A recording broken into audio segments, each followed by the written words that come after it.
ठिकाणी ग्रामस्थ पांगरी यांच्या वतीने मी मनापासून असं हार्दिक स्वागत करतो. आणि या ठिकाणी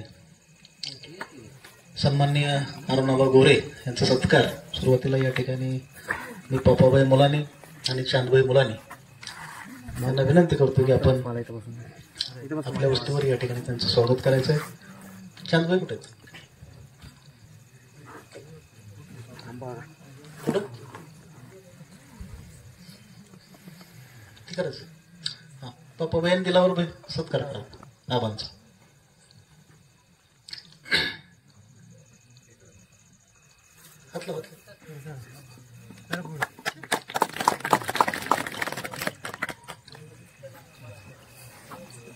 तर या ठिकाणी आजच्या ठिकाणी मीटिंगचा सत्काराचा सोहळा संपन्न झाल्यानंतर आपल्या सगळ्यांचीच नावं घेणं उचित आहे.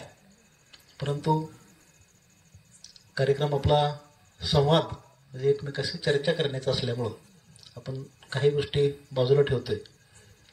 आणि या ठिकाणी आमच्या लोखंडी वस्तीवर काही युवक मित्र या ठिकाणी उपस्थित आहेत आणि त्या सगळ्या युवकांनी मिळून एक पुष्पगुच्छ सन्मान्य आबा आपल्यासाठी आणलाय.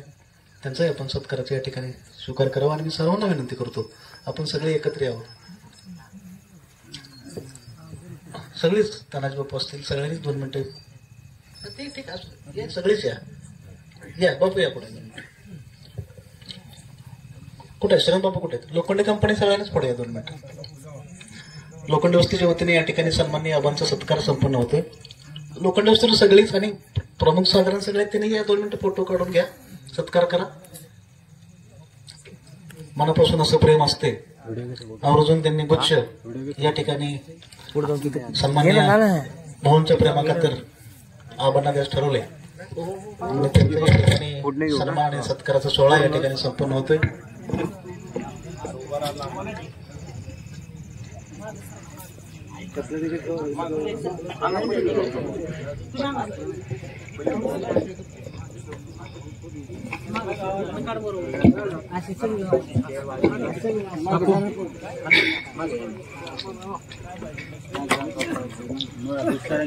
सर्व लोखंडी वस्तीतील तरुण युवक सर्व मित्र परिवाराच्या वतीने या ठिकाणी सन्माननीय आबांचा सत्कार या ठिकाणी संपन्न होतोय. आपण सर्वांनी टाळ्याच्या गजरामध्ये या ठिकाणी त्या सत्काराचं स्वागत करायचं आहे. आणि पुन्हा एकदा पांगरी ग्रामस्थांच्या वतीनं मनापासून असं या ठिकाणी आमदार भाऊंचे प्रतिनिधी म्हणून आबांचं या ठिकाणी स्वागत करतो. आणि स्वागत सत्कारात जास्तीचा वेळ न घालवता या ठिकाणी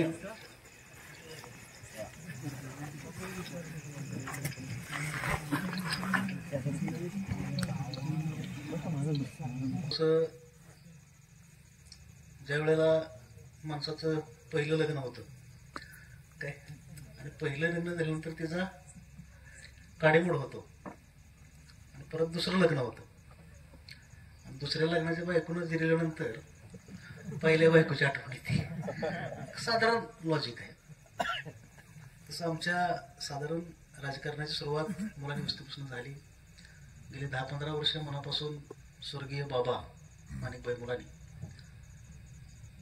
आणि सगळ्याच मुलांनी कंपनीने माझ्यावर मुलाने प्रेम केलं. रामोशी कंपनीनं केलं, देवकर कंपनी केलं, सगळ्याच वैद्यक कंपनीनं मनापासून प्रेम केलं. आणि किंबहुना सर्वसामान्य कुटुंबातला माणूस. आता काय आपल्याला परत कुठलं इलेक्शन लढायचं आहे किंवा लढायचं नाही हा विषय नाही. जेव्हा लढायचं असेल त्यावेळेला सगळ्यांच्या भावना असतील किंवा नसतील त्यावेळेचा विषय आहे. परंतु जे प्रेम केले ते मनापासून त्यांनी केलं. सुरुवातीच्या 10-15 वर्षाच्या काळामध्ये मनापासूनचं सहकार्य केलं. दरम्यानच्या काळामध्ये त्याही वेळेला माणिकबाईंनी एखादा शब्द दिला की अगदी वस्ती विरोधात गेली तरी काही गोष्टी असायच्या की त्यांनी एकदा शब्द दिल्यानंतर जरी वस्ती विरोधात गेली तरी बाबा मात्र त्या शब्दावर ठाम असायचे. मग काय जण त्यांना वाकडं लावायचे, काय त्यांना चांगलं म्हणायचे, काय बरोबर म्हणायचे. पण माणिकबाई त्यांच्या शब्दावरनं कधी मागे सरले नव्हते. दरम्यानच्या काळामध्ये तेवढंच प्रेम जाधव कंपनीनं रामोशी कंपनीनं माझ्यावर केलं, देवकर कंपनीने केलं, आमच्यातल्या बी काही लोकांनी मनापासूनचं प्रेम केलं. शेवटी राजकारण आहे. परंतु हे सगळं करत असताना आपल्याला विकास तर झाला पाहिजे. तुम्ही माझ्यावर प्रेम करताय, मी तुमच्यावर प्रेम करतोय, या गोष्टी गौण आहेत. आणि विकासाशिवाय राजकारण होत नाही. म्हणजे अगदी कुठेही जावा, म्हणजे पोटाला जात नसती आणि जातीला वाट नसते. ज्यावेळेला माणूस उपाशी मरतो त्यावेळेला ते कुणी केले, कुणी बनवले हा विषय महत्वाचा नसतो. या ठिकाणी सन्माननीय अरुण भुजबळ यांचं या ठिकाणी पांगरी ग्रामस्थांच्या वतीने मी स्वागत करतो. सगळ्यांनी टाळ्याच्या गजरामध्ये त्यांचं स्वागत करायचं आहे. त्याचबरोबर त्यांच्याबरोबर त्यांचे स्नेही त्यांचं या ठिकाणी मनापासून असं स्वागत आहे. तर मला सांगायचा मुद्दा असा आहे की विकास करत असताना विकासाला जात नसते, जातीला पोट नसतं आणि पोटाला जात नसती. कोण कुठल्या धर्माचा, कोण कुठल्या पंथाचा असा काही अजिबात विषय नाही. दादा पुढे या, पुढे इकडे. आणि अशा पद्धतीचा विषय होत असताना पहिल्यापासून या मंडळीने कायम विकासाची साथ केली.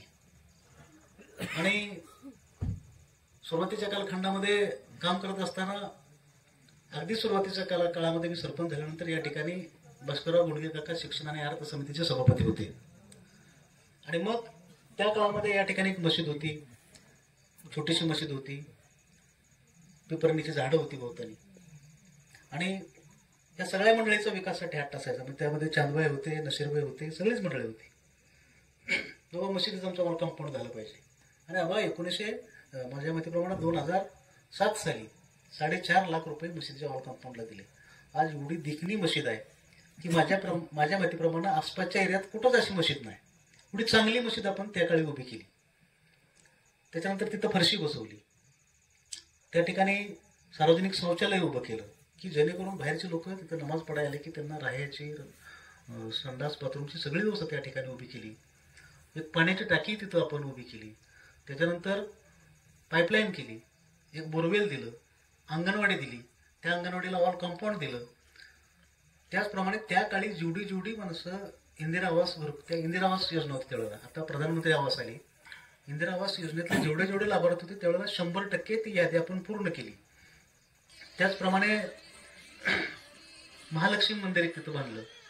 म्हणजे एवढी चांगली कामं झाली. आणि दरम्यानच्या काळामध्ये काय आमच्यामध्ये गैरसमज झाले तर त्यांच्यात झाले असतील, आमच्या काय चुका असतील, त्यांच्या काय चुका असतील, अशा पद्धतीचा विषय झाला.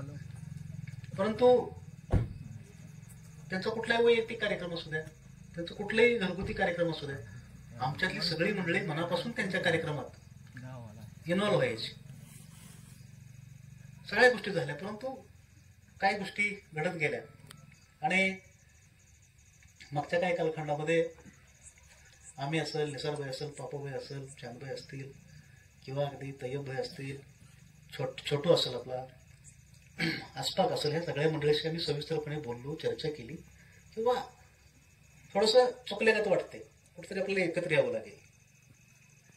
आणि अतिशय ताकदीनं निसरभाईनं या ठिकाणी या विषयाचं नेतृत्व केलं.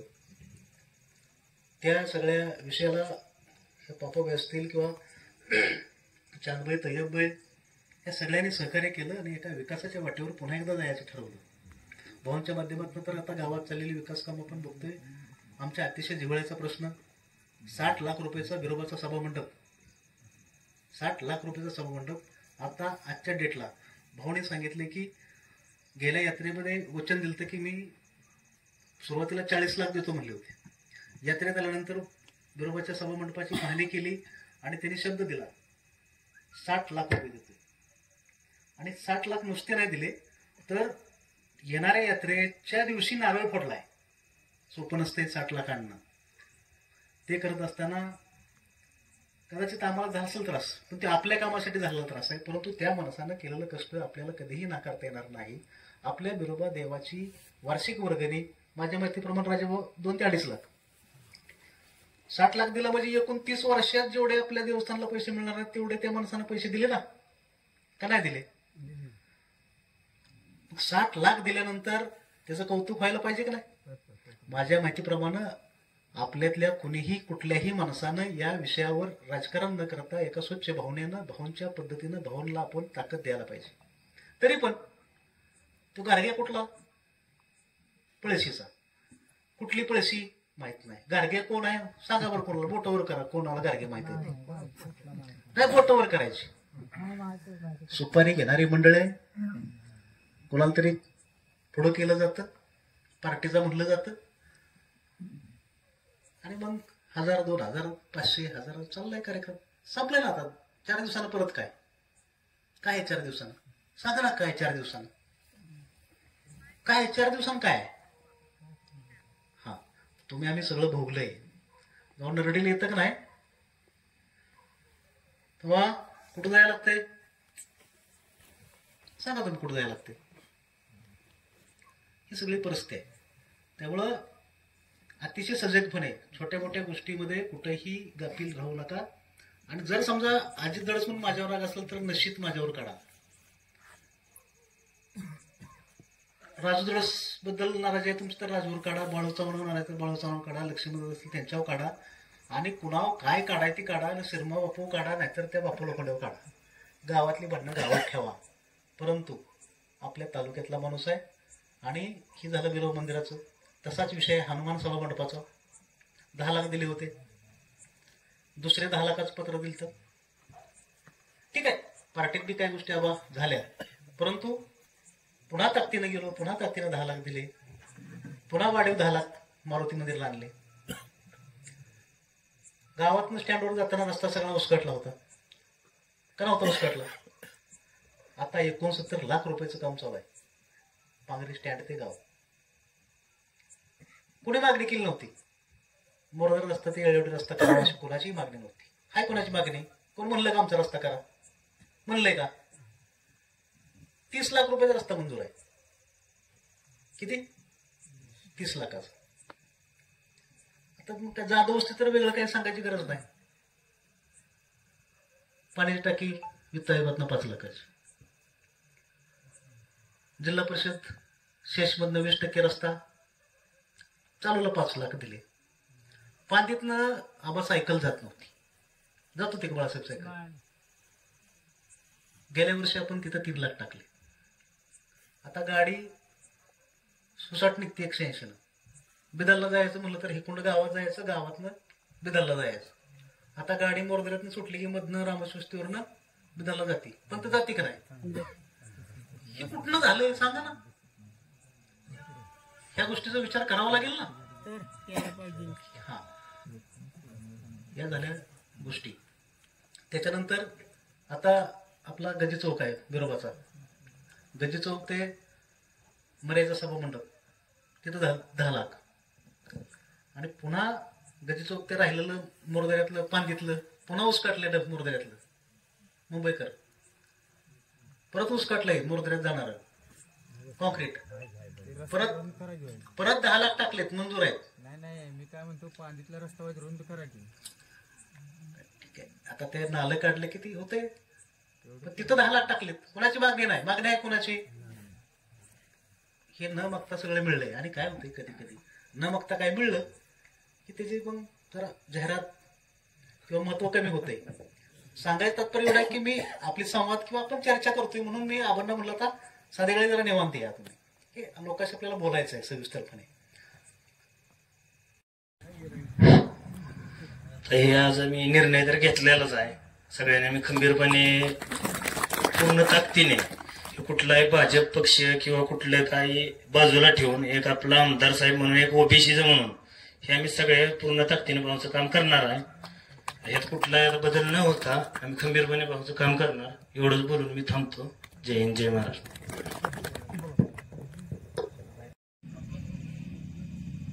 आज या ठिकाणी मानखटाव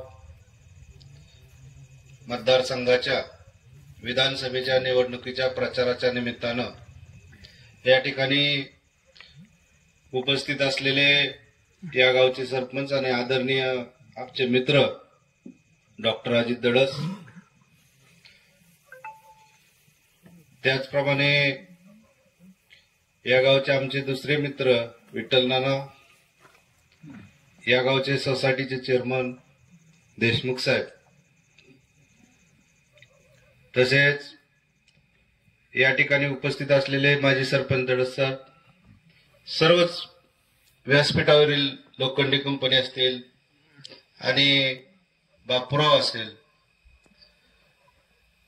आणि जिथं हा कार्यक्रम घेतला त्या वस्तीवरील सर्वच पापाबाई, चांदबाई, तय्यबबाई, छोटू, सर्वच कंपनी, खास करून या ठिकाणी उपस्थित असलेले आमचे रामस समाज बांधव, लोखंडे वस्तीवरील सर्वच मंडळी, गावातील देवकर कंपनी, गायकवाड कंपनी, आपण सर्वच या ठिकाणी उपस्थित राहिला. खरं तर या तालुक्याचा आमदार म्हणून आदरणीय भाऊ गेले 15 वर्ष काम करत आहेत. आता डॉक्टरनं सांगितलं की पाठीमागच्या वेळेस भाव अपक्ष उभे राहिले आणि मी आता घरात बसलो तेव्हा बहिच्या सगळं तीच चर्चा झाली की भाव अपक्ष उभे राहिले होते. त्यावेळेसही या वस्तीनं जवळजवळ 60-70% मतदान दिलं होतं भाऊसनी. तदनंतर भाऊ काँग्रेसमध्ये गेले. काँग्रेसमध्ये गेला असताना त्यावेळेस वस्ती बरोबर होते आमच्या. झेडपीच्या इलेक्शनला मी उभा होतो त्यावेळेसही ह्याच वस्तीनं मला उचलून घेतलेले ह्याच वस्तीला पट्ट्या होतं सगळं. मला खास करून मुलांनी वस्तीला एवढंच सांगायचंय की आपण जीवाभावाची माणसं आहे, आपण शेजारी आहे. आपण कितीही केलं तरी बांधाला बांध आहे. 2 किलोमीटरवर आमदारांचं घर आहे. तुम्हाला पळशी सारख्या ठिकाणी किंवा सातारा सारख्या ठिकाणी जायची गरज नाही. या तालुक्याचा जर विकास पाहिला तर कधीच विकास झाला नव्हता एवढा 15 वर्षात विकास झाला. खास करून डॉक्टरांनी सांगितलं आपलं आराध्य दैवत बिरोबा आहे. त्या बिरोबाला माझ्या माहितीप्रमाणे मी पहिलं पत्र दिलं होतं 40 लाख रुपये होते. तदनंतर भाऊ यात्रेला आले. यात्रेत भाऊंनी लोकांचा चेहरा बघितला आणि घोषणा केली की मी 60 लाख रुपये देतो. खरं डॉक्टर त्या 20 लाखामुळे नाहीतर अजून आपलं काम लवकर झालं असतं. त्याचं फेर परत इस्टिमेट सगळ्या बाकीच्या भानगडी करायला वेळ गेला आणि त्यामुळे थोडा वेळ झाला. पण तरी पण बिरोबाच्या आशीर्वादाने यात्रेच्या अगोदर त्या कामाला मंजुरी येऊन त्याचा नारळ फोडला. हीच भावांची कामाची खरी पावती आहे. तुम्हाला माहित नाही आपण भाजपमध्ये का गेलो, कशासाठी गेलो. या मान खटावचा पाणी प्रश्न सोडवायचा असेल तर आपल्याला सत्तेत जाण्याशिवाय पर्याय नव्हता. आणि म्हणून आदरणीय भाऊंनी आदरणीय देवेंद्र फडणवीस साहेबांच्या संग चर्चा झाली आणि या चर्चेमध्ये भाऊंनी पहिली मागणी प्रश्न आहे की उन्हाळ्यात टँकर असतो, छावणी असती, ही जर बंद करायची असेल तर आपल्याला देवेंद्र फडणवीस साहेबांचा शब्द पाळायला लागला आणि आपण भाजपमध्ये जाण्याचा निर्णय घेतला. दुर्दैव असं की भाजपमध्ये आपण गेलो, विधानसभा लढवली, भाऊ मागच्या वेळेस निवडून आले. कसं आलंय, जातीचा प्रचार काय झाला, काय लेवलला प्रचार केला, काय आमच्या इथे इटलना नाहीत, गायकवाड कंपनी नाहीत, सर्वच मंडळी सगळी आमच्या बरोबर होती. आम्ही कधी राजकारण करताना जातीपातीचं कधी राजकारण केलं नाही. सर्व समाजाला घेऊन छत्रपती शिवाजी महाराजांचा जो आदर्श आहे तो आदर्श घेऊन 17 पगड 16 पगड जातीला घेऊन आम्ही काम करतो. आम्हाला कधीच वाटत नाही मुसलमान आहेत, धनगर आहेत, लोणारे आहेत, रामोशी आहेत, माळे आहेत, मराठा आहेत, कोळी आहेत, चांभार आहेत, आंबे बौद्ध आहेत, कधीही वाटलं नाही. हे सर्व लोक आपले आहेत. अरे सगळ्यांच्या रक्त काढलं तर सगळ्यांचं एकच रक्त असतं. याच्यामध्ये जात नसती भय. तुम्ही अजिबात काळजी करू नका. आपण शेजारी आहे. तुम्हाला कुठल्याही गोष्टीत अडचण येणार नाही. मी तुम्हाला खात्रीने सांगतो की या पाणी योजनेसाठी 380 कोटीचं टेंडर काढलं. टेंडर काढायचं होतं. सरकार काय झालं की सरकार भाजपचं आलं. अचानक शरद पवारांना मधीच बुद्धी सुचली आणि त्यांनी उद्धव ठाकरे साहेबांना मुख्यमंत्री केलं आणि त्या आपला जी इच्छा होत्या आपलं काम होईल अशा अपेक्षेने आपण गेलो आणि सरकार बदललं. आपण सत्तेत आलो नाही. 380 कोटीची योजना मंजूर करून घेऊन सुद्धा टेंडर या बाजारांनी काढलं नव्हतं. आणि त्या खात्याचा मंत्री जयंत पाटील साहेब होते. भाऊंनी डायरेक्ट सांगितलं होतं, चौकात बोलतो, मीडिया पुढे बोलतो म्हणले होते. विधानसभेमध्ये 10 वेळा भाऊने ते प्रश्न विचारले होते. देवाची कृपा असेल, आमच्यावरही काय वेळ आली होती. आम्ही फरार होतो, मी फरार होतो, भाऊ फरार होतो. ज्या माणसांची सेवा केली, ज्यांच्यासाठी आम्ही कोविड काळामध्ये मदत केली, आणि त्याच्यावरच आमच्यावरती शिंतोड उठवायचा त्यांनी विरोधकांनी प्रयत्न केला. मला त्यांना एकच सांगायचंय की ज्या वेळेस खरंच ही जनता कोविडमध्ये अडचणीत होती, हॉस्पिटल भेटत नव्हतं, त्यावेळेस जयकुमार गोरे त्या कोविड सेंटरमध्ये जात होता. आम्ही म्हणायचो, भावा असलं कशाला करताय, जाऊ दे रे, मी गेलो तर या माणसाला आधार मिळतोय. स्वतः भाव आज जात होते कोविड सेंटरच्या ह्याच्यात. आपण बोलत सुद्धा नव्हतो लोकांच्या संग. कोविडचा पेशंट असेल तर त्याला सगळी सोय केली आम्ही. माझ्या डोळ्यासमोर रात्रीच्या 2 वाजता ऑक्सिजन संपला होता. तुम्हाला अजून कळणार नाही, आमच्या डोळ्यातनं पाणी येतं. ऑक्सिजन संपला होता, लोकांना अशी थरथर कापत होती ऑक्सिजन लावलेली. 2 वाजता भाव औंधला गेले होते रात्रीच्या, आणि तिथल्या सरकारी दवाखान्यातनं जेवढ्या टाक्या होत्या तेवढ्या उचलल्या आणि मायनीला नेऊन दिल्या होत्या, आणि त्या लोकांचं प्राण वाचवलं होतं. स्वतःच्या खिशातनं कर्ज काढलेलं आहे. 4.5 कोटी रुपये त्या कोविडच्या काळामध्ये भावने घातलं होतं. कधी त्यांनी विचार केला नाही की आपलं पैसे जातात, काय होतं, अजिबात विचार केला नव्हता. तुम्हाला खरं सांगतो, तदनंतर सरकार बदललं. आदरणीय महाराष्ट्राचे मुख्यमंत्री एकनाथजी शिंदे साहेब झाले, देवेंद्र फडणवीस साहेब उपमुख्यमंत्री झाले, आणि लगेच आपण या 380 कोटीचं टेंडर केलं. खरं या टेंडरला मुदत डॉक्टर साहेब 4 वर्षाची होती काम करण्याची. पण भाऊ बी असा शब्द देतात की आम्ही म्हणायचं, भाऊ शब्द देऊ नका, अरे तू गप, माझ्या मागे देव आहे, मला कळतं. आणि त्या ताकदीच्या जोरावर त्यांनी शब्द दिला होता की जर पाणी शंभूखेडला गेलं नाही तर मी फॉर्म भरणार नाही किंवा मी इलेक्शन लढणार नाही. विरोधकांनी आता चालू केलं होतं की कुठं पाणी आहे, थापा मारतोय, थापाडे आहे. काळजी करू नका, आज मार्डीत पाणी गेलंय, उद्या सकाळी शंभूखेडमध्ये पाणी जाणार आहे. या योजनेसाठी लागणारे 380 कोटी महाराष्ट्र शासन 51% पैसे देतं. केंद्र सरकारने 49% पैसे दिलेत, म्हणून ह्या योजना चालू आहेत. त्या अन्यथा आपल्याला पाणी लगेच आलं नसतं. दुसरी गोष्ट, जे कटापूर योजनेमध्ये या 35 गाव आहे ती वरची, आपल्याच बिदाल गटातली बऱ्यापैकी सगळी गावं होती. या गावचा कुठल्याही योजनेमध्ये समावेश नव्हता. त्या योजनेमध्ये आता अधिवेशनाच्या अगोदर कमीत कमी भावांचे 50 हेल्पट झाला असतील की ह्या मीटिंग मध्ये येईल मंजुरी, त्या मीटिंग मध्ये ही अपूर्ण आहे, ती अपूर्ण आहे करून स्वतः लक्ष घालून कॅबिनेटमध्ये त्याला मंजुरी मिळाली, सुप्रमा झाली, आणि तुमचा या योजनेमध्ये समावेश झाला. या सगळ्या गावांचा तुमच्याकडे योजनेत समावेश नव्हता. जेवण तयार असून उपयोग नव्हता. तुमचं त्या लिस्टमध्ये नाव नव्हतं, तुम्हाला मिळणार नव्हतं. बोलणं सोपं होतं. आम्हालाही वाटायचं आपण माणसाला खोटं बोलतोय काय, पण खरं सांगतो, काम फक्त जयाभाऊच करू शकतात. ही दुसरं कोणीही काम करू शकत नाही. तुमची योजनेला 850 कोटी रुपये लागणार आहेत. किती लागणार आहेत? 850 कोटी रुपयाची तरतूद केली. पण ओघाने त्याच वेळेस आचारसंहिता लागली आणि हे टेंडर झालं नाही. मी तुम्हाला खात्रीने सांगतो, जर सरकार आलं येईल 100%, पण 1 ते 2 महिन्याच्या आत या योजनेचं टेंडर झालेलं असेल, एवढं मी तुम्हाला शब्द देतो. आणि 2 वर्षामध्ये भाऊंनी परवा शब्द दिलाय. डॉक्टर साहेब काल मलवडीला आंधळी जिल्हा परिषदेची सभा झाली, त्या सभेमध्ये सुद्धा शब्द दिला की 2 वर्षामध्ये या गावांना पाणी देणार. शेवटी सर्व जनतेचा आशीर्वाद लागतो आणि भावांचं काम बोलतं. समजून घ्या, कधी कधी भाव चिडतात, आम्ही चिडतो, डॉक्टर बी आमच्यावर चिडतात, सगळ्या गोष्टी होत असतात. ही चक्र आहे.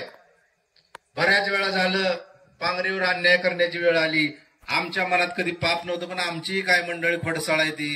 कधी कधी कामाला काट मारतात, आमच्या पुढनं पत्र जातं, काम झालं नाही, डॉक्टर आमच्यावर चिडणार, आम्ही परत समजी काढणार, आम्ही ती काम मंजूर करून देणार. खरं सांगतो तुम्हाला की तळमळ करणारा माणूस आहे हा. ह्याची जर तळमळ नसती तर तुमच्या गावाला एवढे पैसे आले नसते. तांडा योजनेमध्ये तुमच्या गावाला पैसे आले. भावांच्या पुढे ही वाद घालून घालून यांनी पत्र घेतले.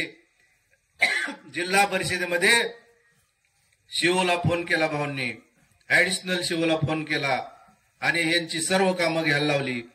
फक्त ताकद जयकुमार गोरेच देऊ शकतो. तुम्ही चिंता करू नका, तुम्हाला लागेल तिथं आम्ही ताकद देऊ. भय तुम्ही जो शब्द दिलाय आम्हाला तो शब्द तुम्ही पूर्ण करा. आम्ही तुम्हाला शब्द दिलाय की आपल्याला एक सभा मंडप पाहिजे, तुमची मागणी आहे. मी तुम्हाला एवढ्यांच्या सर्वांच्या समोर सांगतो की मार्चच्या आत मी तुमचा सभा मंडप दिलेला असेल. मी खोटं बोलणार नाही. मार्चच्या आत अजून जिल्हा परिषदेचे इलेक्शन लागणार आहे. काळजी करू नका, त्याच्या आत तुमचा सभा मंडप मंजूर असेल एवढे मी खात्रीने सांगतो. राहिला विषय पाण्याच्या टाकीचा विषय. पाण्याची टाकी ही डॉक्टर साहेब जमलं तर मी लगेचच देण्याचा प्रयत्न करेन, कारण ते काय एवढं मोठं काम नाही. ते मी असं केलं तरी पाण्याची टाकी होती, काळजी करू नका. निधी टाकायची जबाबदारी माझी असती. भाऊ काहीही बघत नाहीत. मला माझ्या लोकांच्यावर प्रेम आहे. तुम्हाला माहित नाही अख्खा तालुका ओरडतो की बिदल गटा एवढा निधी कुठंच जात नाही. का तर तो गट माझा आहे. हरिभाऊ बी त्याच गटात, सोमनाथ बी त्याच गटात आणि मी बी त्याच गटात. त्यामुळे निधी जास्त येतो, पण 100% प्रेम बी तुम्ही तेवढंच देता. तुम्ही लोक जर नसाल तर आम्ही तरी काय करणार आहे पुढं. तुमची ताकद ही जयभावांची ताकद आहे. तुमच्यावर विश्वास ठेवून, सर्व लोकांच्यावर विश्वास ठेवतो. पांगरी गावच्या खास करून नाना, काल आपण गायकवाड कंपनी सगळी बसलो होतो. मुलांनाही आपण शब्द दिलाय. मी जाहीर सांगतो की मुलांनाही आपण जिमचं साहित्य देण्याचा शब्द दिलाय, तोही पूर्ण करणार. मुस्लिम समाजाला सभा मंडप देणार, तोही पूर्ण करणार. राहिला विषय पुलाचा, मी तुम्हाला आत्ताच आज सांगितलंय, मी कधी खोटं बोलून जाणार नाही. मला फक्त त्याचं इस्टिमेट किती होतंय मी विचारलं होतं, मगाशी सांगितलंय तुम्हाला की जर 50 लाखाच्या आत इस्टिमेट पुलाचं झालं तर तेही 1 वर्षाच्या आत काम पूर्ण करून देईल, एवढा मी शब्द देतो. पण जर इस्टिमेट जास्त झालं तर ते वेगळ्या योजनेत टाकायला लागतं, त्याला वेळ लागत. झालं आणि मला खात्री आहे की 50च्या आत ते इस्टिमेट होईल आणि तुमचं काम करून द्यायची 1 वर्षाची जबाबदारी मी घेतली. तुम्ही म्हणसाल उद्या, मी ह्या 2 गोष्टीला मी जबाबदार आहे. मी डॉक्टर साहेब त्या 2 गोष्टी करणार. जिमच्या साहित्याला जबाबदार आहे, मी जिमचं साहित्य देणार. तुम्हाला कुठलीच गोष्टीला मी कमी पडून देणार नाही. मगाशी सांगितलं की दार खोलायचंय, दार खोलू शकता तुम्ही. तुमच्या माग आमदारांची ताकद आहे. आमदार तुम्हाला कधी अडचण आणून देणार नाहीत. काय होऊ द्या हो, शेवटी पांगरी बी गाव आमचंच आहे, वडगाव गाव आमचंच आहे, बिदाल गाव आमचंच आहे. 2 किलोमीटरवर तुमची आमची बाउंड्री आहे, काहीच लांब नाही. तुम्हाला कुठेही जायची गरज नाही. माझे डॉक्टर साहेब तुम्हाला एकच विनंती आहे की बिदाल गट माझ्यावर जबाबदारी आहे. मी रोज 2 वाजता झोपतो. माझी भाऊंची रोज 1 वाजता मीटिंग असते. 1 वाजता भाऊ 3 वाजता झोपतात, मी 1 वाजता 2 वाजता झोपतो आणि भाऊ उठतात 6:30ला, मी उठतो 8ला. कारण माझं वय कमी आहे भावांच्या पेक्षा, तरीही भावांची ताकद खूप आहे, व्यायाम करतात. मी तुम्हाला खात्रीने सांगतो की माझ्यावर जबाबदारी दिली ती त्यांच्या डोक्यात अजिबात विषय नसतो डॉक्टर साहेब. पण मी जी माझ्या मनाला जे टार्गेट ठेवलंय ह्या बिदाल गटातनं भाऊला एवढं लीड द्यायचंय, त्या हिशोबाने मी तुम्हाला आकडा सांगितलाय आणि मी तुम्हाला कुठं कमी पडणार नाही. तुम्ही तेवढ्या लीडला कमी पडायचं नाही. विरोधकांच्या घरी तुम्ही जावा, त्या महिलांनी समजून सांगा की तुम्हाला 1,500 रुपये येतात. जर 1,500 रुपये पाहिजे असलं तर तुम्हाला भाजपला मत द्यावं लागल, भावांना मत द्यावं लागल. हे तुम्ही ठणकावून सांगा त्या महिलेला. विरोधकांच्या लोकांना सांगा, अरे तुझ्या बी शेताला पाणी येणार आहे, आमच्या आलं तरी तुमच्या बी शेताला पाणी येणार आहे. मला सांगा, लाईट बिल माफ झालं का नाही तुमचं? आतापर्यंत लाईट बिल कधी माफ झालं का? ते झालं. 3 गॅस सिलेंडर मिळतात, 6,000 रुपये केंद्र सरकारचं मिळतात, 6,000 रुपये राज्य सरकारचं मिळतात, लाडक्या बहिणीला 1,500 रुपये मिळतात. मग ही योजना विरोधक म्हणतात ती काय फुकटचं केले का, पदरच देतात का? मग तुम्ही का केलं नाही? आजपर्यंत तुमची सत्ता होती, तुम्ही का कधी केलं नाही? वाकडा पाय त्याचा वाकडाच पाय राहतो. तुम्हाला मी एकच सांगतो, तुमच्या जवळचा माणूस सरकार आलं तर तो मंत्री असेल, एवढंच मी या निमित्तानं तुम्हाला सांगतो. आणि येणाऱ्या 20 तारखेला कमळ या चिन्हावरती 2 नंबरला बटन आहे, कमळ या चिन्हावर आपण मतदान करावं. आदरणीय भावांना आशीर्वाद द्यावा, एवढीच माझी तुम्हाला सर्वांना विनंती आहे. मी जास्त काय आता बोलत नाही. मला आपण या ठिकाणी बोलवलं, एक अतिशय सुंदर असा कार्यक्रम घेतला, डॉक्टर साहेब आपण कार्यक्रम घेतला, मला छान वाटलं. मी मनापासून तुमचं मनपूर्वक अभिनंदन करतो आणि माझं 2 शब्द संपवतो. जय हिंद, जय महाराष्ट्र.